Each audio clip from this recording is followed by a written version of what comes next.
Bravissima, un bellissimo applauso a Ilaria Gazzola alla tastiera.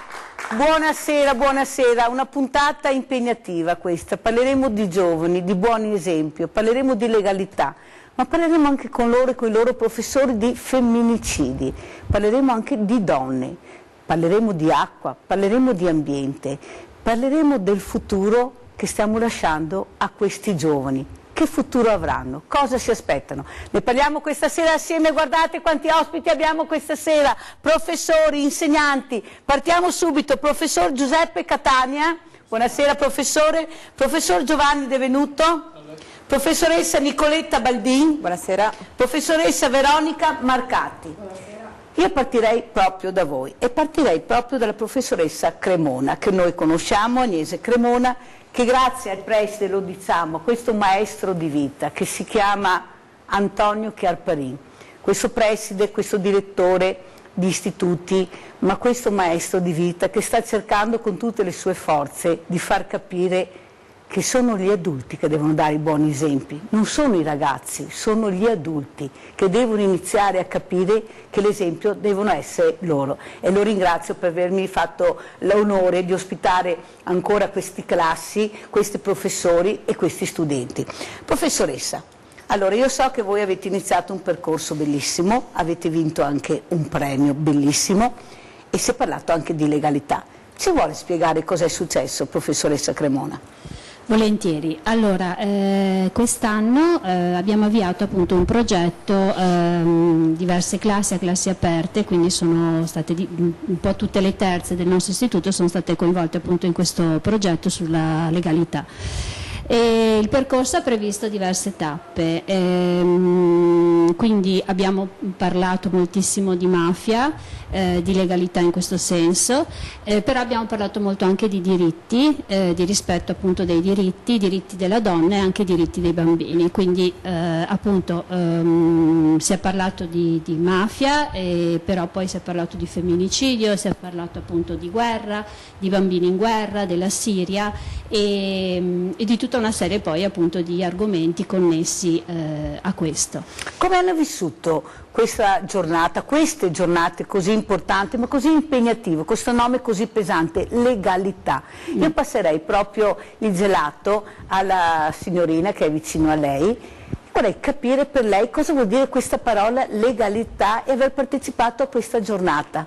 Beh, per me è un onore aver partecipato a questo progetto, perché comunque essere consapevoli è molto importante.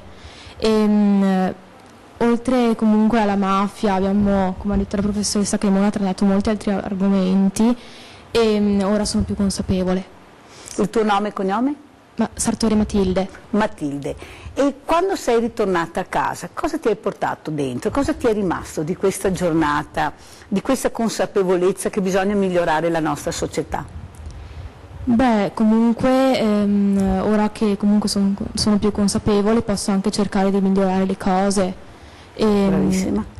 Sì, comunque questo. Bene, passiamo al professor Di Venuto. Professore, lei cosa ci dice di questa giornata con questi ragazzi? Assieme a voi professori avete fatto squadra, cosa è rimasto a lei? Sì, allora, sicuramente è stato un anno intenso, un anno impegnativo, che personalmente, ma credo un po' a tutti i colleghi, ha arricchito moltissimo, ha arricchito appunto nel vedere loro, i ragazzi, diventare più consapevoli, e ha arricchito noi perché in determinate situazioni abbiamo anche potuto toccare con mano determinate cose, abbiamo potuto conoscere determinati personaggi che hanno davvero con la loro presenza testimoniato cosa vuol dire difendere la legalità. Falcone e Borsellino sono le esatto, testimonianze. Ma appunto penso alla sorella di Falcone, Maria Falcone, che ancora continua a battersi. Esattamente, penso a Don Ciotti, che anche lui in prima linea. E devo dire appunto che di tutto il percorso ci sono proprio due parole, una frase di Don Ciotti che mi porto dentro, che è quella che dice che il rispetto per l'altro parte dall'ascolto, cioè tutti dobbiamo, come dire, lasciare parlare gli altri e in silenzio ascoltare, perché di lì che parte appunto quella che è la legalità. Professor Giovanni De Venuto, quanto sanno ascoltare i ragazzi e quanto è importante farsi sapere ascoltare da loro? Perché non è vero che loro non ascoltano. Allora, i ragazzi ascoltano, i ragazzi guardano, i ragazzi colgono tantissimo. E quindi, come ama dire appunto il nostro dirigente, è compito dell'adulto lasciarsi ascoltare, cioè è compito dell'adulto appunto fare da modello, perché loro sicuramente ci guardano. Quindi è come dire, è un messaggio che deve passare forte e deve appunto coinvolgere noi adulti in prima linea. A chi cede il gelato, professor De Venuto? A Luca. A Luca, eccolo qua il nostro Luca, e anche a te la domanda: cosa ti è rimasto di questa giornata? Perché hai voluto partecipare e ti sei stato sensibilizzato abbastanza? È stata una bella esperienza e tutto il progetto è stato molto bello e ci ha insegnato molte robe, è stata una grande lezione di vita che ci porteremo avanti e ci ha insegnato molto. E noi ringraziamo anche Luca Prete. Passiamo all'altra professoressa che si chiama? Veronica Marcatti. E lei, professoressa, cosa vuole dire? Quanto è importante l'ascolto, il buon esempio, ma soprattutto parlare anche di legalità, parlare di ambiente, parlare di femminicidio, conoscere le persone che si stanno battendo, che sono in prima linea per lasciare un mondo migliore a loro, perché è loro il futuro. È fondamentale dare l'esempio e dare la possibilità ai ragazzi di conoscere queste persone. Per esempio l'incontro che noi abbiamo fatto con Don Ciotti, con Luciano Tirindelli, l'uomo della scorta, sono stati emozionanti per noi, però abbiamo visto anche i ragazzi che proprio ascoltavano con l'interesse proprio e quello è stato fondamentale anche per darci la carica di andare avanti, perché è stato impegnativo come progetto, ci ha coinvolto tutti tanto, però sono loro che ci danno questa energia di andare in classe ogni giorno e di passare anche i pomeriggi a fare riunioni, a organizzare gli eventi. È bello, una bellissima esperienza. E a lei, a chi chiede il gelato, professoressa? Ad Enrico. Ad Enrico. Allora sentiamo Enrico Meneghetti. Sì. Cosa vuoi dirci, Enrico? Beh, intanto che con questo progetto comunque ho imparato, cioè sento quanto Don Ciotti, Maria Falcone cerchino anche il nostro aiuto in questa lotta, e noi studenti siamo, come dicono sempre, siamo il futuro, quindi è importante animare in noi la determinazione e la voglia di continuare ad andare contro la mafia anche nel nostro piccolo, anche a scuola, in città, in centro, per appunto combattere la mafia e portare gli ideali di Giovanni Falcone e Borsellino sulle nostre gambe, farli camminare sulle nostre gambe. Ma quanto è importante avere i punti di riferimento come i vostri professori che sono qua, che vi accompagnano anche in questi percorsi?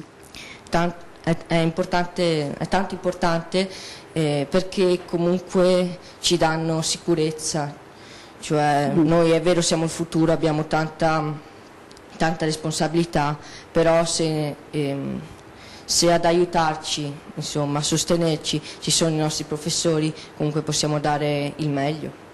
Bravissimo, complimenti ragazzi, avete visto che siete proprio bravi.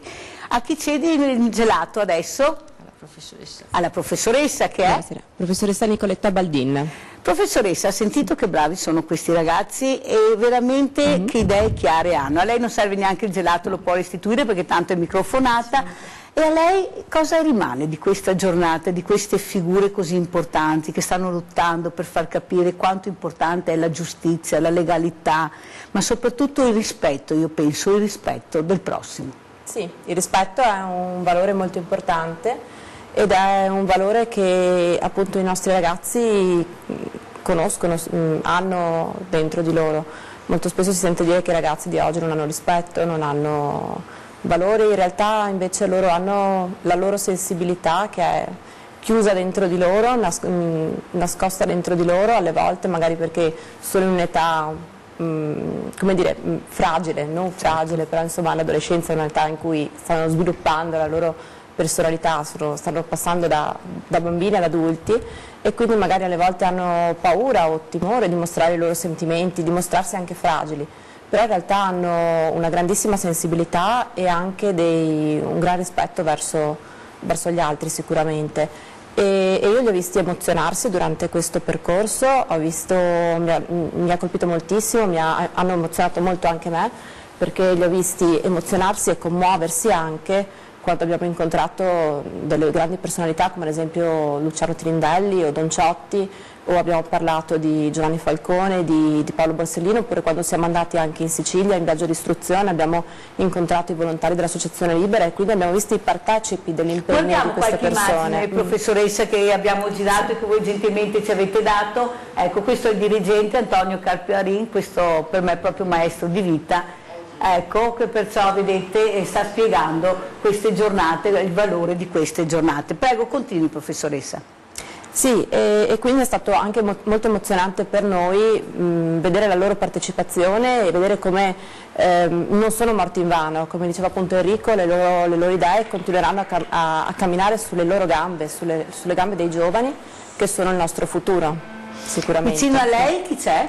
Sono Sofia. Bene, e tu cosa vuoi dire allora? Questa esperienza così importante, abbiamo sentito anche che idee chiare, siete venuti a casa, l'obiettivo è stato raggiunto, farvi capire l'importanza e la serietà di queste giornate.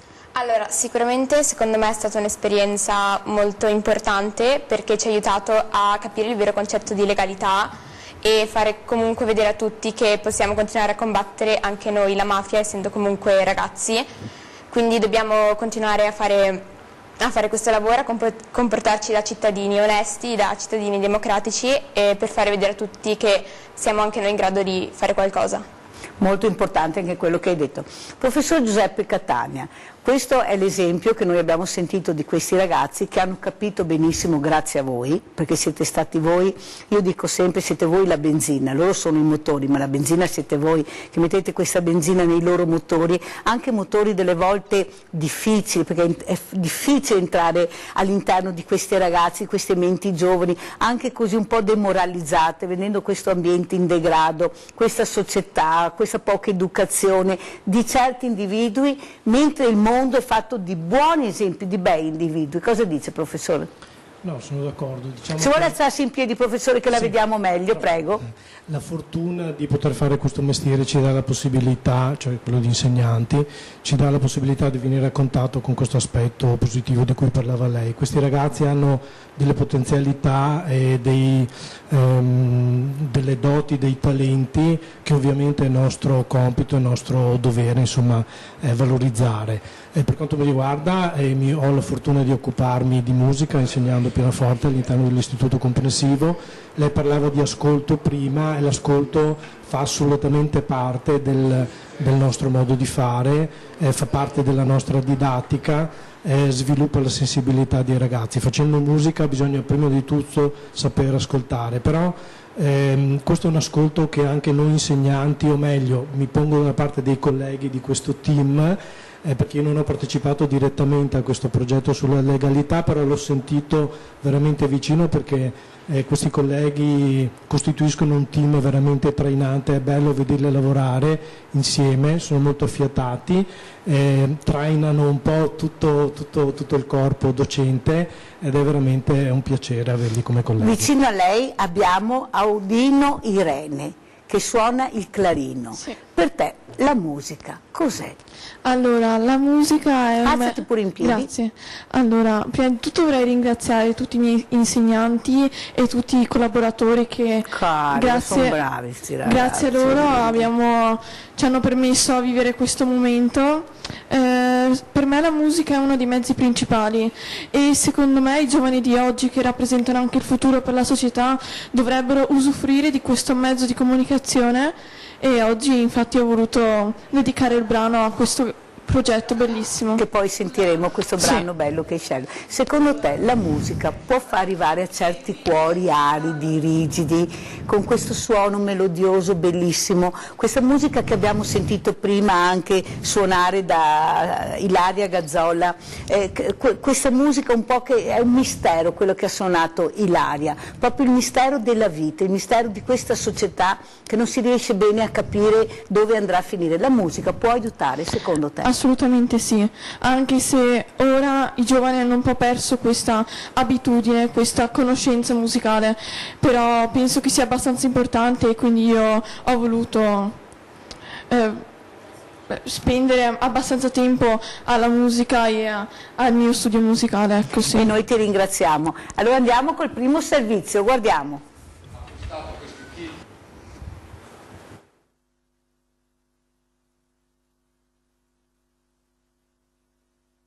Ragazzi, hanno fatto un concorso per la presentazione di un lavoro che poteva essere multimediale o grafico, loro hanno fatto giornalistico sul lavoro di Falcone e loro hanno messo insieme tutte le loro attività degli ultimi 2 anni e mezzo. È stato un lavoro di programmazione degli insegnanti parallelo a una crescita di consapevolezza dei ragazzi. No, è importante parlare della legalità e della correttezza e quindi anche di Falcone e Borsellino, ma nella regolarità e correttezza di tutti i giorni. Ecco, per avere ragazzi più consapevoli bisogna continuamente dare esempio di consapevolezza, dare esempio di correttezza e senza mai demordere da alcuni successi, perché questi possono succedere, perché i ragazzi attorno a loro hanno tutto un mondo completamente disarticolato e senza riferimenti, quindi anche se ci sono questi momenti bisogna insistere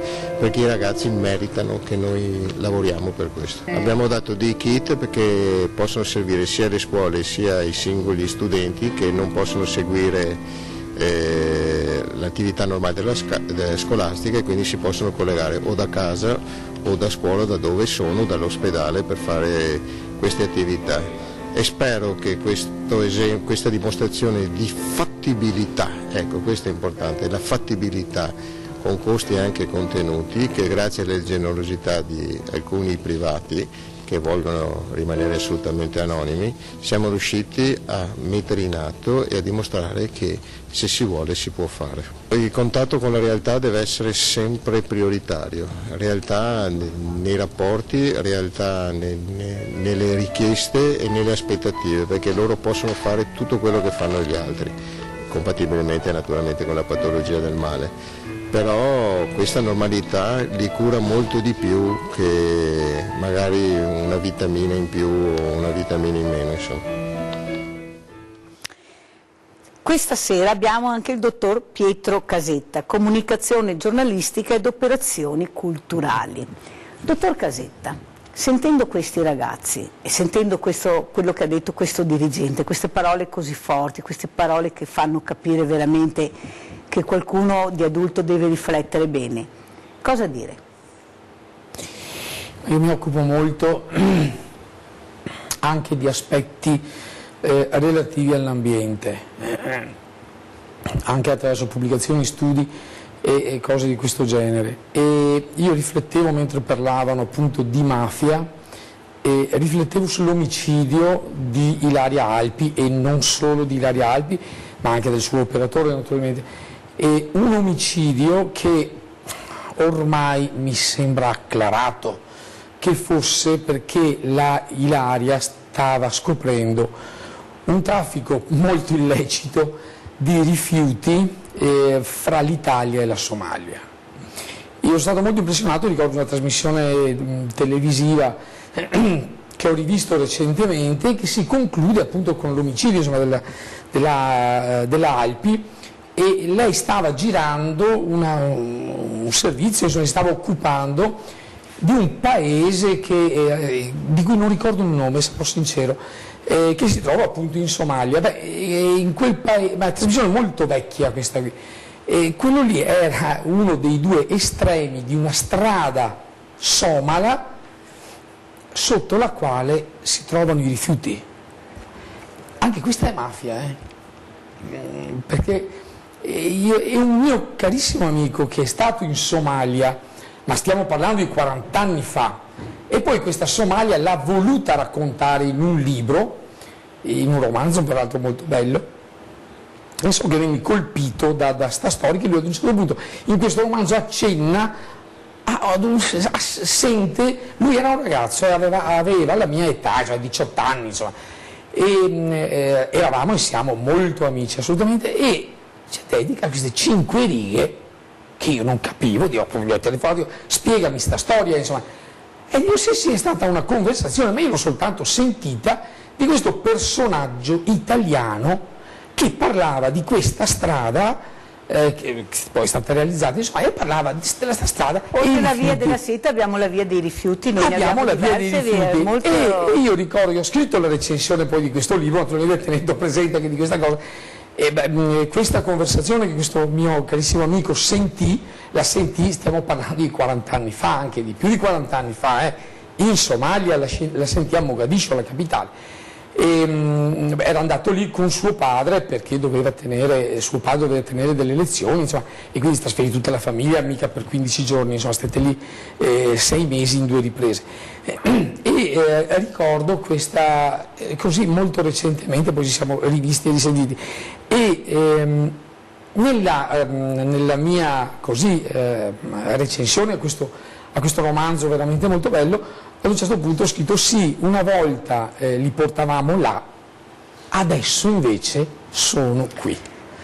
Ma anche questa è mafia. Sì, però dottor Casetta, questi giornalisti, perché delle volte il giornalista viene visto in maniera anche proprio brutta, che rischiano la vita per far capire a noi qual è la vera storia, che proprio si mettono proprio in prima linea per raccontare la storia vera, rischiando, e sanno benissimo cosa rischiano, vanno su territori terribili, vanno all'interno di queste guerre micidiali, sempre per soldi, sempre per il potere, sempre per il sottosuolo, però noi riusciamo a capire qualcosa grazie a loro e grazie anche alle loro morti, dobbiamo sempre ricordarlo. Sì, e io mi chiedo sempre però una cosa, questi colleghi, sono giornalista anch'io, di chi sono figli?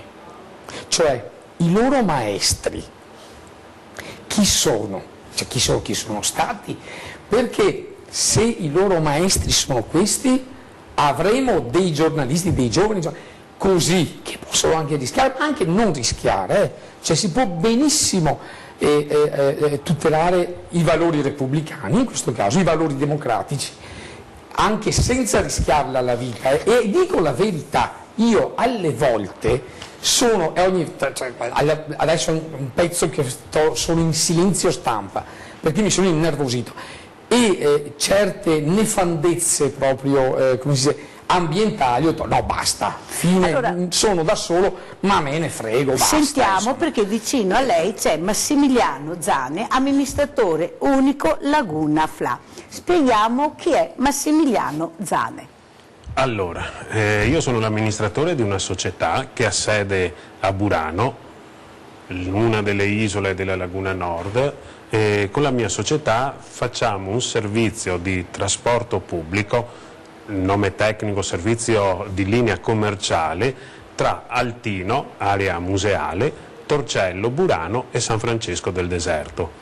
Il 90% del percorso viene fatto dentro l'area blu della Laguna di Venezia, siamo l'unico servizio di linea che opera dentro un'area protetta, e non lo facciamo con motoscafi o con vaporetti classici che uno è abituato a vedere a Venezia, ma lo facciamo con una barca tradizionale, con una spiaggiona, nome tecnico, nata nel 1969 a Cesenatico.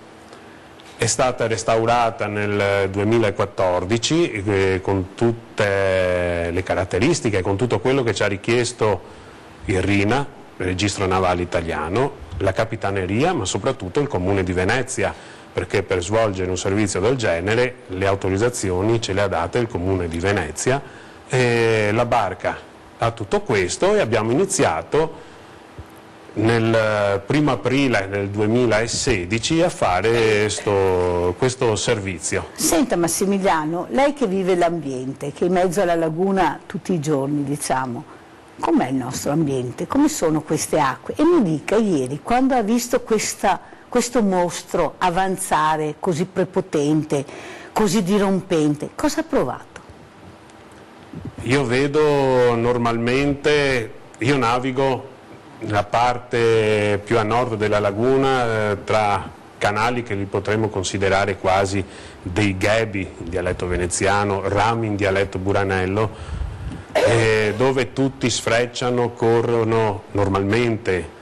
Le navi, visto ieri, una cosa che io dico sempre per i diportisti, le navi devono stare in mare, non devono percorrere chilometri di laguna, ma io prendo ad esempio di solito anche a chi viene in barca con me, che a volte si parla del più del meno, l'esempio l'hanno fatto i romani 2000 anni fa, Altino, città romana da dove noi partiamo. E dove è nata Venezia? Perché Venezia è nata là. Da dove si dice sia la Venezia romana e pre-romana, vado nella Venezia nativa che nasce, Venezia nativa, Torcello, Mazzorbo, Burano. Venezia nativa nasce su Torcello, porto di Altino, spostato per il problema che abbiamo noi adesso, l'interramento dei canali. Navi romane non riuscivano più, troppo grandi, ad arrivare su ad Altino. Si sposta il tutto fronte mare. Professoressa Cremona, dopo aver sentito il dottor Casetta e aver sentito il nostro Massimiliano che sta spiegando quanto è importante conservare l'ambiente, però avendo sentito i vostri ragazzi, quello che hanno detto con determinazione, con sicurezza proprio, non imbarazzati, proprio sicuri di quello che stavano dicendo, cosa aggiunge? Sicuramente... Gelato alla professoressa per cortesia, grazie, che non è microfonata. Sì. Dunque, a scuola si parla molto d'ambiente, moltissimo, abbiamo anche a scuola nostra la settimana della scienza in cui cerchiamo di sensibilizzare proprio su queste tematiche dell'ambiente, ma devo dire che i ragazzi rispondono benissimo da questo punto di vista, hanno una grande consapevolezza della necessità di difendere appunto il nostro non so se pianeta. la regia riesce a mandare qualche immagine che così poi commentiamo assieme, prego professoressa. Sì, abbiamo anche partecipato come diciamo così istituto ai famosi venerdì appunto di protesta, il pianeta appunto non abbiamo un pianeta B.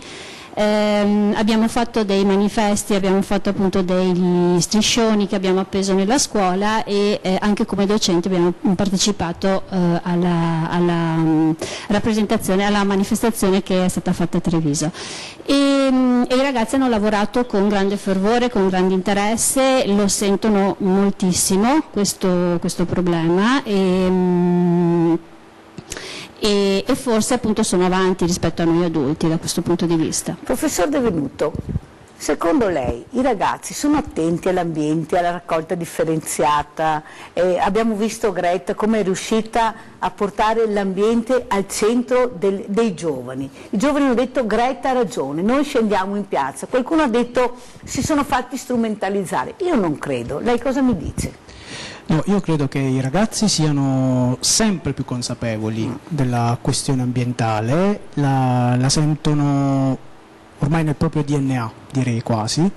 Nel nostro istituto in particolare, accennava prima la professoressa Cremona, abbiamo varie opportunità che consentono ai ragazzi di interagire proprio con le questioni relative all'ambiente, ma anche le questioni relative appunto alla raccolta differenziata, quindi sono soprattutto per esempio i colleghi di scienze che si occupano di portare avanti questo tipo di... Ricordiamo che un fiore all'occhiello, grazie anche a loro, della raccolta differenziata, non dimentichiamocelo. Esatto, quindi i ragazzi lo sentono assolutamente come quasi appunto un dovere.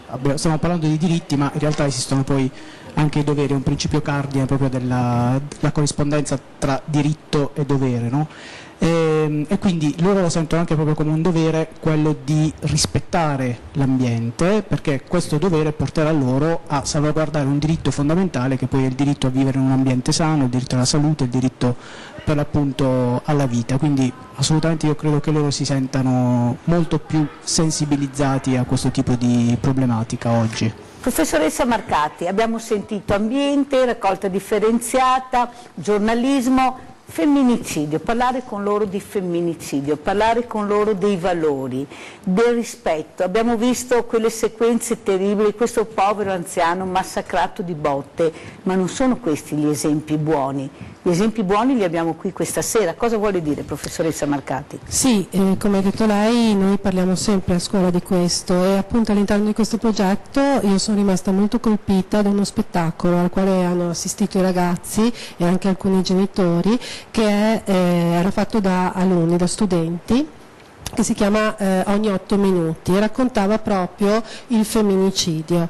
È stato emozionante e i ragazzi all'inizio, noi eravamo anche un po' titubanti a presentarlo perché avevamo detto sono ancora piccoli tra virgolette, invece sono stati colpiti e da lì è iniziato tutto un discorso in classe e anche dagli elaborati che hanno scritto noi abbiamo capito proprio che sentono queste cose, anche perché non sono superficiali. No, assolutamente, sono all'ordine del giorno e infatti loro sono molto interessati alle problematiche, all'attualità e quindi sono bravi da questo punto di vista proprio sì. Allora passiamo il gelato all'altra professoressa, ecco, anzi è microfonata, non è con sto gelato. E lei professoressa, parlare di femminicidio, di questi problemi, di questi omicidi, del bullismo, di questi social negativi, come si può far capire ai ragazzi che il mondo è fatto di altre cose, il mondo è fatto di musica, di pittura, di scultura, è fatto di gastronomia. Abbiamo avuto qua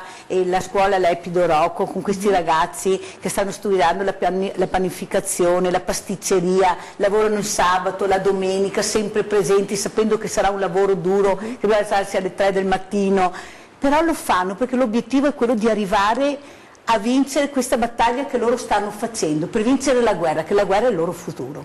Esattamente. Sì, come diceva prima anche il nostro dirigente nell'intervista, i ragazzi appunto, si trovano spesso in confusione a causa appunto di una società che gli propone dei punti di riferimento disarticolati, non precisi o comunque che mistificano la realtà, e sicuramente i social network sono tra questi.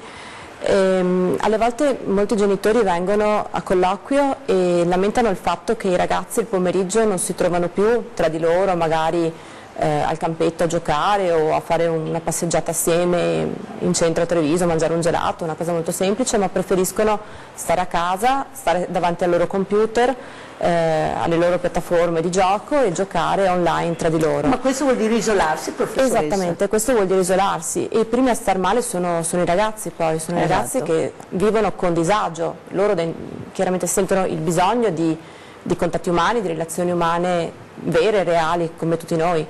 E sta a noi, credo, farglielo riscoprire. Bene, allora adesso sentiamo anche la ragazza vicina, anche tu sentire il femminicidio, questa donna che viene trattata come un oggetto. Quando si perde questo oggetto io non lo lascio, questo oggetto, addirittura ti uccido. Come la state vivendo voi? Tra di voi ne parlate, tra ragazzi e ragazze, e i ragazzi come vi rispondono quando il tema è questo, il femminicidio? Sì, sicuramente ne parliamo e alcuni ragazzi comunque sono d'accordo con noi, ci rispettano e sono d'accordo che trattare la donna come un oggetto sia una cosa sbagliata.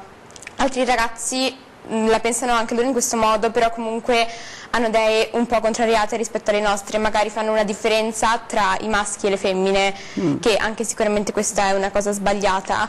E è molto importante la parità dei sessi, perché se una donna deve rispettare un uomo, anche l'uomo deve rispettare la donna, e quindi sì, è importante. Ascolta, e secondo te per farsi rispettare da un ragazzo, perché le basi le buttiamo subito, a 10 anni dobbiamo già farsi rispettare, perché già iniziamo dalle elementari a vedere gli scherzi, cosa per te, cosa vuol dire il rispetto di un ragazzo? Secondo me è quando magari io parlo con degli altri ragazzi è che ascoltino quello che io dico e che dicano anche la loro opinione, però ascoltino la mia, che non pensino che quello che io dico sia una cosa sbagliata o una cosa senza senso, ma comunque che ci sia sì, delle opinioni, cioè poterci scambiare delle opinioni senza avere problemi, senza considerare quella dell'altra senza senso. Bravissima, soprattutto il rispetto, hai detto io devo farmi rispettare, loro devono capire che in quel momento sto parlando e devo avere la loro attenzione. Professor Catania, stiamo vedendo questo bellissimo video, queste immagini, cosa li vuole commentare? Questa è un'orchestra formata dai ragazzi che frequentano il corso di strumento musicale, sono un gruppo costituito appunto prevalentemente dai ragazzi di seconda e terza, mentre i ragazzi di prima vivono la loro socialità musicale facendo invece prove di coro, passano in orchestra dopo il secondo e terzo anno. Questo per noi è un momento importantissimo della nostra didattica, si parlava prima di socialità e di condivisione, è il momento dove i ragazzi spendono così le abilità acquisite nella lezione di strumento fatta con il proprio insegnante, le spendono per formare questo gruppo, quindi ognuno di loro porta insomma le proprie abilità e li facciamo lavorare un po' ogni giovedì, nel nostro caso tutto l'anno, e poi abbiamo il piacere di come dire, condividere e portare al pubblico parte del lavoro svolto durante l'anno scolastico. Professor Catania, la musica, la cultura, quanto è importante iniziare da ragazzini a capire che facendo questo percorso puoi aprire la mente e puoi arrivare molto in alto? È importantissima, è determinante e oserei dire che è indispensabile. La cultura in primis, nel nostro caso, nel mio caso specificatamente la musica.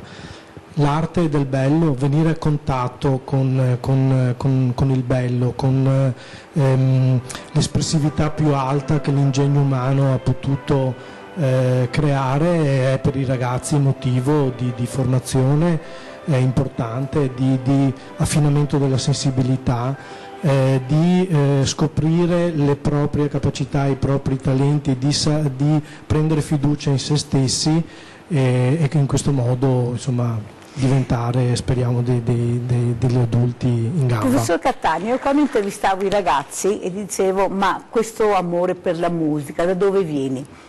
Tantissimi, quasi tutti, la risposta era in famiglia, o mio papà, o mio nonno, sempre la famiglia che è il primo anello che dà il là a questi ragazzi per proseguire un percorso anche impegnativo, però se ce l'hanno dentro lo fanno volentieri. Quanto è importante avere la famiglia vicino per questi ragazzi? La famiglia è tutto, io credo assolutamente nella sinergia tra scuola e famiglia. La scuola insomma, fa molto, facciamo il possibile, però il frutto arriva se siamo coadiuvati, assistiti, aiutati dalla famiglia e nella maggior parte dei casi questo aiuto c'è assolutamente, perché l'esempio è quello che conta, quindi lavorare in sinergia educatori scolastici chiamiamo e familiari, genitori è determinante per questi ragazzi. Irene, tu suoni, perciò in famiglia, è nata in famiglia questa tua vocazione, questo tuo hobby, questa voglia di fare emergere qualcosa dentro di te, ma oltre alla famiglia tu hai avuto la scuola, questi professori che ti sono stati vicini. Cosa vuoi dire ai ragazzi che non hanno la fortuna di aver incontrato magari la scuola giusta o non avere la famiglia adatta, però dentro di loro c'è questa cosa, dobbiamo riuscire ad arrivare là, a loro, a quelli che ancora non siamo riusciti a capire? Allora, per me l'orchestra, ma ho partecipato ad altre attività musicali, anche al di fuori della mia città. È stata per me un'esperienza educativa importante, ho fatto nuove amicizie, ho ampliato la mia conoscenza, quindi penso che comunicare ai giovani e anche educare i giovani tramite la musica sia importante ma anche piacevole. E io ho avuto sì l'interesse di approfittarne e di iniziare questa mia attività musicale, sì. Grazie Irene, allora adesso guardiamo il punto di Leopoldo Bottero.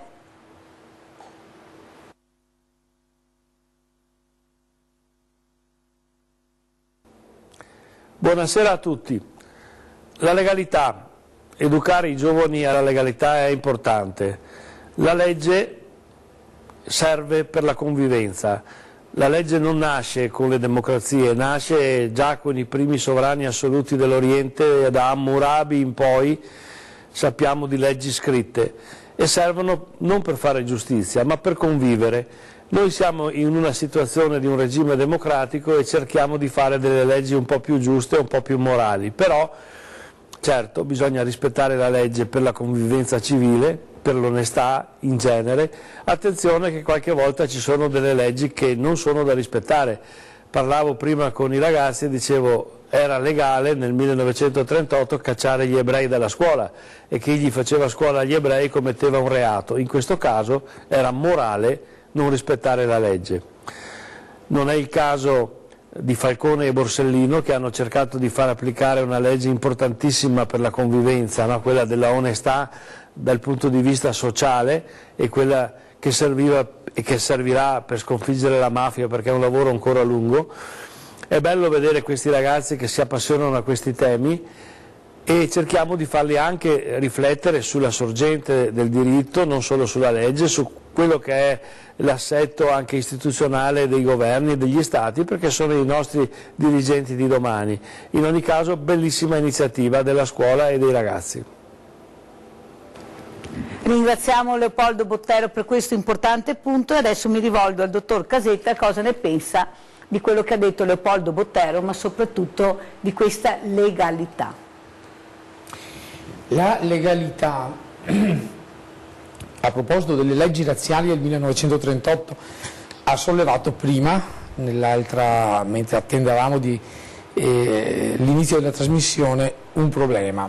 Le leggi vanno rispettate, ma se fossimo nel 1938 e ci fossero le leggi razziali, le dovremmo rispettare? Legge, stiamo parlando di leggi. E io spiegavo appunto il mio punto di vista: no, non le dovremmo rispettare, perché una cosa sono le leggi di un regime che poi lui ha definito un regime assoluto. In questo caso, vabbè, ai tempi di Mussolini era una dittatura, non erano leggi partite dal popolo, assolutamente, e non c'erano le armi per poterla abrogare una legge del genere. Non è che facciamo la legge contro gli ebrei, però facciamo un referendum, ma dico, durante il fascismo facciamo i referendum, stiamo scherzando, assolutamente. Quindi una cosa sono le leggi in un regime, in una situazione di democrazia come è quella attuale, insomma, altra cosa le leggi che non vanno rispettate in questo caso, che sono quelle, l'esempio mastodontico delle leggi razziali del 1938. Ma c'è un'altra cosa da dire, secondo me, a proposito appunto della legalità. Si è perso di vista ultimamente, si dice che i poteri dello Stato sono tre, è vero, per carità, il Parlamento, il governo e la magistratura, ma assolutamente. Ma poi ci fu un film, ma molti anni fa, Quarto Potere. Cos'è sto quarto potere? Il quarto potere, in una situazione di democrazia ma anche non di democrazia, il quarto potere è il potere mediatico, c'è niente da fare. Che è molto forte. Fortissimo, ed è sempre più forte, ma non perché le televisioni, in questo caso soprattutto, o i giornali cartacei, insomma, vabbè, ma perché adesso il potere mediatico sta conoscendo una rivoluzione, veramente una rivoluzione, attraverso i social o semplicemente attraverso le email, e lì non saprai mai cosa sta succedendo. Il social lo puoi monitorare, ci sono delle agenzie di stampa che se io volessi sapere tutto su di un personaggio politico, com'è l'umore relativamente a quel personaggio o a quella proposta di legge, attraverso i social mi dicono, pagando delle cifre anche veramente non eclatanti, mi dicono: guarda, sta funzionando così o non sta funzionando così. Professoressa Cremona, cosa risponde? Dopo continuiamo il dottor Casetta, se no facciamo un monologo. Allora, dottoressa Cremona? È veramente un mondo pericolosissimo, secondo me, quello appunto di cui parlava. È un mondo che non controlli, è una verità che voglio dire, ognuno può dire la sua, non sai mai dove effettivamente sta la verità. E quindi sì, un tempo no, sicuramente il quarto potere, quindi i mezzi di comunicazione, la stampa, che noi sappiamo possono in qualsiasi modo forgiare le mentalità delle persone e che quindi in una dittatura creano enormi problemi. Per oggi, anche se non siamo in una dittatura, credo che questi mezzi di comunicazione che falsano assolutamente la verità molto spesso, per cui ti arrivano messaggini magari assolutamente inventati, comunque hanno un potere enorme nella formazione dell'opinione pubblica. E questo è gravissimo ed è pericolosissimo. Allora, e da questo punto di vista i ragazzi, secondo me, devono imparare e vanno educati a distinguere e a cercare la verità. Perfetto, sentiamo i ragazzi, passiamo il gelato e allora sentiamo cosa dicono loro dopo aver fatto questo giro di consultazione. Cosa vuoi dire? Cosa vuoi aggiungere a quello che hai sentito dai professori e dal dottor Casetta? Allora, sono stata colpita appunto da questo discorso del quarto potere, quindi i social che noi ragazzi utilizziamo moltissimo. Però parte tutto da noi alla fine, siamo noi che pubblichiamo le notizie e parliamo delle situazioni che ci sono nel nostro paese e quindi anche la professoressa Cremona che ha detto che a volte ci sono dei messaggi falsi, che girano questi messaggi falsi, però ci sono i messaggi ai quali credere e ai quali non credere e per esempio anche con i nostri progetti appunto sulla legalità, sull'ambiente abbiamo fatto passare nel nostro paese questi messaggi per aiutare il nostro paese. Anche a capire? Esatto, sì. A chi vuoi passare il gelato, chi prende il gelato e aggiunge qualcos'altro a quello che ha detto? Vai, Prete. Ho imparato anche il tuo cognome, hai visto? Il mondo dei social network è un mondo a parte, è un mondo particolare e non rappresenta la realtà e noi ragazzi appunto usiamo molto i social network e bisogna stare attenti perché possono girare notizie false. Ma perché Luca usate così tanto questo social? Cos'è che vi attira di questo? Fra poco non parlate più, anche se siete 2 centimetri, via. Cos'è che vi attira di questo social invece di parlare, di guardarvi negli occhi, di capire che c'è una persona davanti a te, non c'è un oggetto? Perché a questo punto io mi sento un oggetto. Rappresenta nel giorno d'oggi l'abitudine di noi giovani e l'abitudine permette così a noi di parlare tra noi. Però anche secondo me è meglio parlare in faccia e guardare negli occhi questa ragazza che magari sta aspettando proprio magari un ciao ma detto con la parola. Sbaglio? No. Perché già a 10 anni cominciamo a vedere prima quello è più simpatico, quello è più carino, perciò io sono convinta che dobbiamo guardarci più negli occhi. Cosa dici Luca? Sì. Sentiamo anche lui, cosa dici?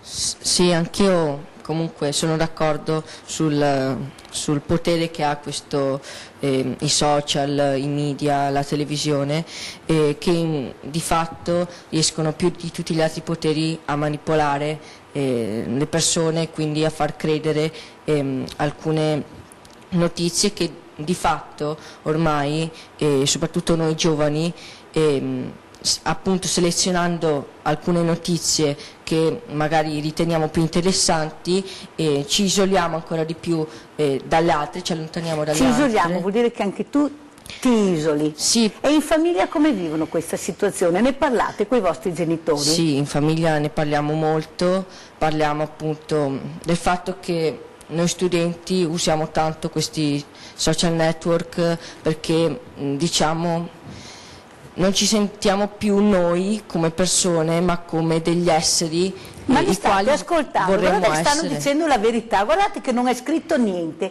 loro stanno parlando col cuore e vi stanno dicendo il loro grido di aiuto. Io sento questo, professoressa Marcati, cosa dice?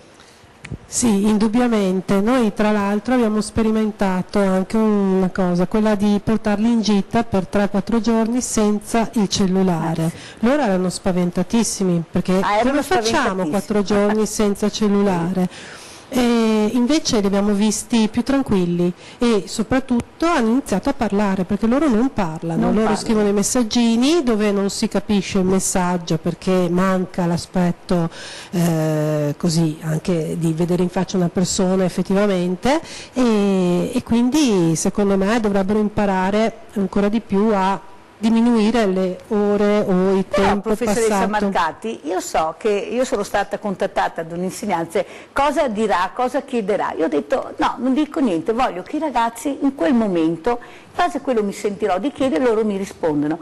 Ho visto dei ragazzi preparatissimi, che sanno parlare benissimo, che sanno capire anche di essere manipolati, questo l'hanno detto loro, e sarebbero anche stanchi di questo, però forse non hanno il coraggio di fare quel passo in più per guardare negli occhi magari la propria compagna. Dobbiamo essere noi che li aiutiamo a questo, anche con queste trasmissioni come altre, di portarli a parlare perché hanno voglia di parlare, è quello che io sento, non so se sbaglio professoressa. No, indubbiamente è così, ma io mi sono resa conto anche come mamma che se sequestro a mia figlia il cellulare è isolata. Cioè dopo dice come faccio, non so dove vanno gli amici, e questa è la parte brutta proprio della società di oggi purtroppo. Sentiamo anche lei cosa dice, lei cosa aggiunge a queste cose che abbiamo sentito da questi ragazzi, lei è microfonata perciò non serve come al solito.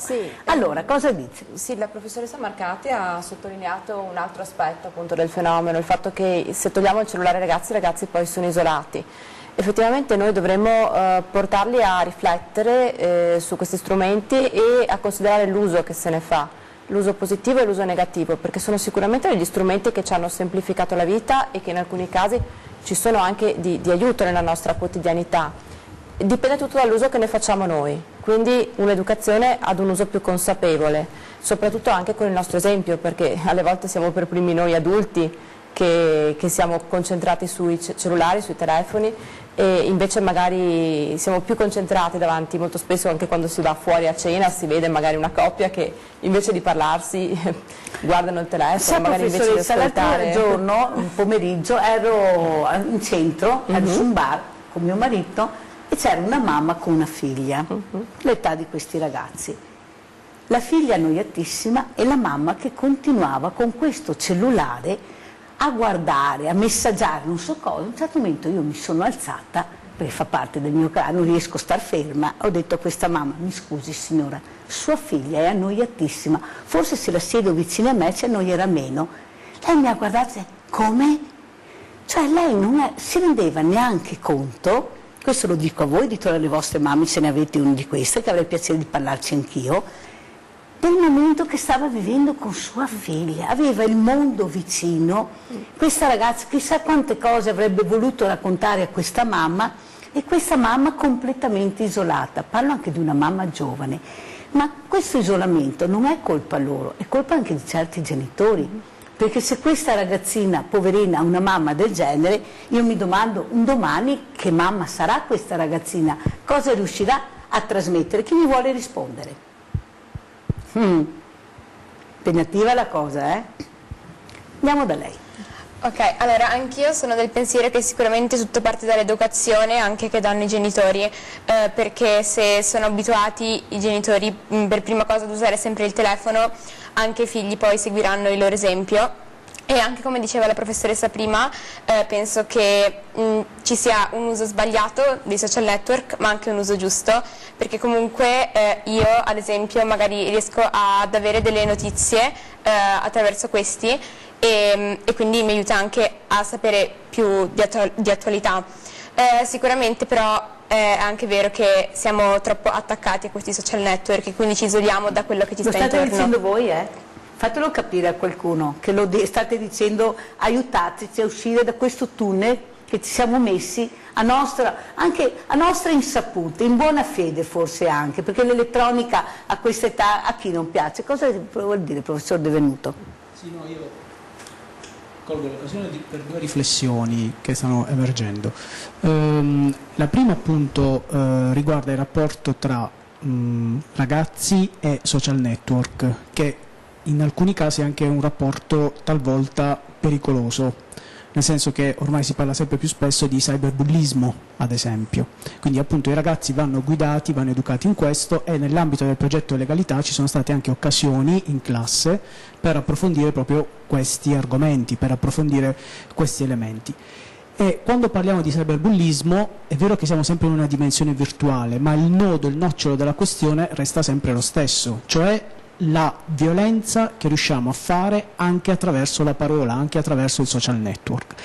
E anche parlando di questo si parla, per assurdo, di mafia, perché non dimentichiamo che mafia è soprattutto la legge del più forte, la legge del prepotente, che prevarica la legge appunto dello Stato, cioè prevarica la legge di diritto. Diventano loro Stato. Esatto, cioè ciascuno si sente in diritto di poter dire quello che vuole dietro appunto uno schermo, di poter offendere il proprio compagno, di poter usare violenza nelle parole, e in realtà abbiamo studiato insieme ai ragazzi che il bullismo, il cyberbullismo sono in piccolo, in nuce, sono l'inizio di un atteggiamento mafioso, perché al di là appunto della mafia con la M maiuscola, la mafia è un atteggiamento che possiamo costruire purtroppo in qualsiasi situazione, cioè sì. È l'atteggiamento mafioso che va combattuto, è l'omertà che va combattuta. Ma professor De Venuto, come combattete voi il bullismo all'interno delle scuole? Perché c'è sempre stata, diciamoci la verità, non è che sia una cosa, tutti abbiamo bene o male vissuto questi momenti, ecco, forse adesso si dà più spazio, si amplifica di più la questione, però per me è diventato un bullismo più cattivo, più feroce, proprio per questo grido di aiuto che hanno, questa rabbia che hanno questi ragazzi dentro e che la manifestano con questi gesti. E allora mi verrebbe da dire che l'arma più forte che come società oggi abbiamo per combattere situazioni del genere è proprio la scuola, e non la dobbiamo indebolire assolutamente, anzi la dobbiamo rafforzare, perché prendere dei ragazzini, dei ragazzi di quest'età, ma anche più piccoli, e portarli in classe per un periodo di tempo, come dire, maggiore rispetto alle solite 4, 5, 6 ore che si fanno al mattino, vuol dire investire nella nostra società. Cioè l'arma più forte che abbiamo, e loro lo hanno imparato leggendo appunto varie testimonianze in classe, a scuola, è proprio la cultura. Cioè proprio il confrontarsi, certo, lo stare insieme, il parlare, quella è l'arma più potente che noi possiamo dare ai nostri ragazzi per combattere qualsiasi tipo di atteggiamento violento, prepotente, forte, dittatoriale mi verrebbe da dire. Cioè è di lì che si parte. Professor Catania? Sono d'accordo con quanto detto dalla collega Baldin, che questi mezzi ci sono, ormai fanno parte della nostra quotidianità, quindi assolutamente è il nostro compito in qualche modo insegnare ai ragazzi a saperli gestire, a saperli utilizzare, a saper prendere ciò che di buono questi mezzi possono dare. Però come dire, mi viene in mente come insegnante di musica di fare questa riflessione, cioè avvicinare i ragazzi a una pratica strumentale, all'arte, alla cultura, come si diceva prima, fa capire loro di avere un mondo interiore, una grande fantasia, una grande immaginazione, e l'arte, la musica, esatto, sì, va a toccare questi punti, e quando queste cose si mettono in moto sono cose che i ragazzi devono poter e sanno solo dire a voce di fronte a una persona a quattro occhi, non sono cose che si possono dire con 3-4 lettere e 2-3 simboletti sul telefono, e quindi perché sono cose che toccano l'anima, e quindi riuscire a fare in modo che loro sentano di avere questa grande potenzialità e riuscire a fargliela esternare nel modo appropriato, secondo me è uno dei nostri compiti migliori. Grazie professor Catania. Allora in questo momento io mi sentirei di parlare di mamme che non ce la fanno, che hanno dei ragazzi a casa e non sanno più come barcamenarsi perché i soldi sono sempre pochi. A noi fa molto piacere aiutare queste mamme, queste famiglie, questi anziani, chiunque ha bisogno, grazie a questa grande famiglia che abbiamo. Allora guardiamo l'assegno che la scorsa settimana non siamo andati in onda, l'assegno della grande famiglia.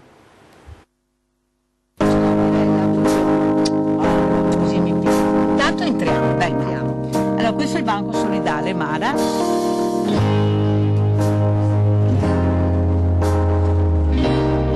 Allora, Allora Mara, sei venuta in trasmissione lunedì sera? Sì. Io ti avevo promesso che ti avrei aiutato, che tu hai un ragazzino di quanti anni? 10. 10 anni, perciò queste mamme vanno assolutamente aiutate, perché purtroppo Mara non ce la fa più. Raccontiamo un po' per quelli magari che non ti conoscono cosa è successo, Mara. No, niente, mi sono trovata con il mio bambino da sola e ho qualche difficoltà, perciò mi sono rivolta a te, che sei una persona speciale.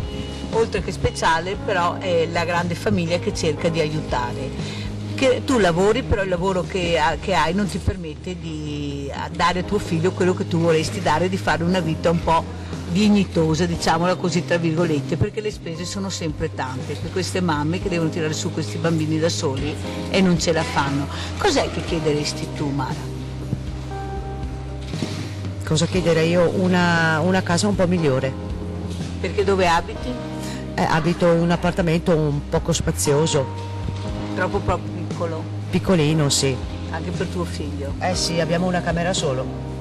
Allora, tu cosa speri da questo governo? Cioè che aiuti come le persone, le mamme come te, perché fino adesso io ne ho avute tante che dicono guarda Mirella, non siamo aiutate. Cosa vuoi dire, Mara? Questo governo non fa niente per le mamme da sole, per le ragazze madri, cioè non c'è proprio niente. Pensano solo per se stessi e basta. Ma il reddito di cittadinanza? No, a me non mi aspetta perché ho già un lavoro. E perciò avendo il lavoro tu non puoi accedere al reddito di cittadinanza?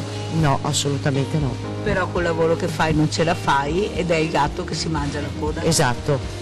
Allora guarda Mara, siccome io ti avevo promesso che ti avremmo aiutato, questo è l'assegno della grande famiglia di Rete Veneta, che ti aiuterà a respirare un po'. Vedete che dura che è, che guerriera che è, lei sta combattendo una battaglia. Speriamo che alla fine riesca a vincere la guerra, che arrivi questa casa, perché hanno delle case delle volte, vi posso assicurare, incredibilmente piccole, ma solo oltretutto anche nel degrado, e questo non va assolutamente bene, perché specialmente i nostri bambini che stanno diventando ragazzi a 10 anni capiscono tante cose, devono avere il meglio del meglio, secondo me. Non ci devono essere ragazzini di serie A e ragazzini di serie B. Cosa vuoi dire, Mara, alla grande famiglia di Rete Veneta? Un grazie speciale a tutti voi che siete fantastici. Te l'avresti mai aspettato? No, assolutamente no. Ogni tanto così scherzavo con il mio bambino, dicevo un giorno o l'altro chiamo la Mirella e così ho fatto. E così è arrivato l'assegno? Certamente sì, grazie mille. Grazie a voi, grazie alla grande famiglia e vedremo cosa ci succederà la prossima settimana. Ciao! Ciao, grazie.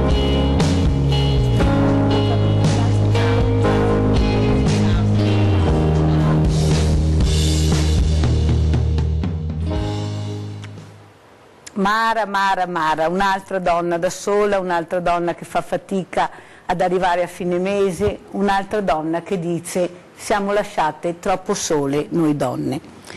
Massimiliano, tu che hai questo rapporto con l'acqua, con la barca, con le donne, che rapporto hai?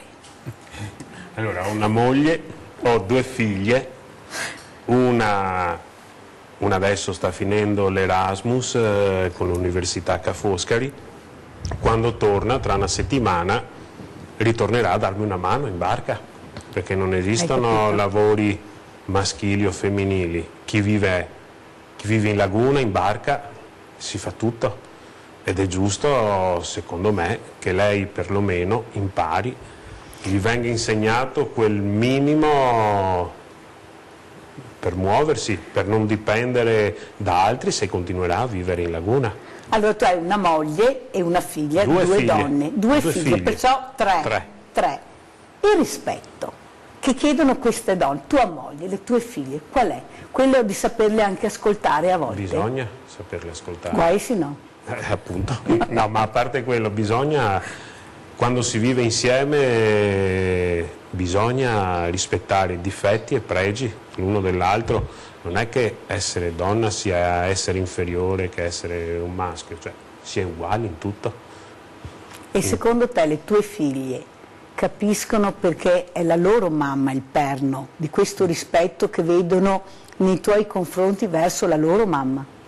Io ho l'esperienza di mia figlia grande che è legatissima a me, fa tantissime cose con me, parla parecchio, spesso con me, con sua madre, con mia moglie, parla un po' di tutto, non è che ci siano segreti o si cerca di aiutarla a crescere, adesso ha 20 anni, ne fa 21 a fine anno, però nonostante sia via da 9 mesi alle Canarie ci chiama tutti i giorni, serve aiuto. Spieghiamo perché la tua figlia sta facendo l'Erasmus, studia lingue con Ca' Foscari, è stata scelta ed è partita a settembre. Tutto gratuito, pensate, chi no, è bravo... costa un patrimonio. Vabbè, perché però l'Erasmus, bisogna dirlo, la verità, è una cosa che veramente aiuta tantissimo questi ragazzi ad evadere da questo mondo che delle volte per loro è troppo piccolo ed aprire la mente. Il Banco Solidale. Questa settimana la signora Giussi ci ha portato 20 pacchi di caffè e 12 kg di zucchero, più il panificio Sosa ci ha dato 3 sacchetti di pane. E abbiamo tanta cosa, noi abbiamo dei legumi, della passata, del tonno, della pasta, del riso, zucchero, caffè e vari tipi di biscotti, per quello siamo ben messi per il momento, per le famiglie che vengono qua a prendere. Prossima scorta e quando arriveranno? Prossima scorta, martedì prossimo arriva il camion di Verona, allora con quella roba ci arriva da Verona integriamo ancora meglio. La gente che si rivolge a voi in che giorni, in che orari può venire? Deve venire solo il mercoledì, cioè per consegnare alimentari può venire il martedì mattina dalle 9:30 alla sera alle 5:30. Se invece hanno da venire qua con l'ISE o tutta quella cosa devono presentarsi il mercoledì. Mirella, sono arrivate nuove persone al banco alimentare? Sì, guarda, sto mettendo a posto perché dobbiamo fare tutti i cartellini nuovi, sono nuove famiglie, perciò 1, 2, 3, 4, 5, 6, sono 6 famiglie, Burkina, Senegal, Italia, e Italia, in attesa che la Elvira si riprenda perché ha avuto un piccolo problema, la prossima settimana sarà operativa, speriamo. E perciò adesso faremo i cartellini nuovi per questi nuovi 6 gruppi di famiglie, 6 nuclei familiari che si sono avvicinati al nostro banco. Come vedete, nonostante il tempo passi, però non so, da noi arrivano sempre ogni mercoledì delle nuove famiglie, sono anche persone molto per bene perché abbiamo controllato tutti i documenti, io poi l'ho fatto personalmente oggi, non avendo la Elvira e la Gabriella, e perciò posso assicurare che sta cambiando molto poco perché o lavorano e prendono troppi pochi soldi e non ce la fanno e perciò sono costretti a venire a prendere la borsa e i vestiti, o perché non trovano lavoro o perché sono mamme sole o io so che ogni mercoledì noi abbiamo queste nuove famiglie che si avvicinano al Banco Solidale, perciò benedetto il Banco Solidale. C'è un estremo bisogno di aiuto. Sì, anche nel Veneto. Dicono che in pochi hanno chiesto un aiuto come reddito di cittadinanza, però io posso affermare che il Veneto è un fiore all'occhiello come associazione di volontariato e di solidarietà. Forse in altre regioni non c'è quello che c'è qui da noi. Abbiamo tanto, diamo tanto, sono tanti banchi solidali, tante associazioni che aiutano, perciò anche questo può influire perché c'è un mondo del volontariato talmente grande che cerchiamo di aiutare queste famiglie, forse anche per questo a mio avviso, perché noi aiutiamo veramente tanto qui nel Veneto.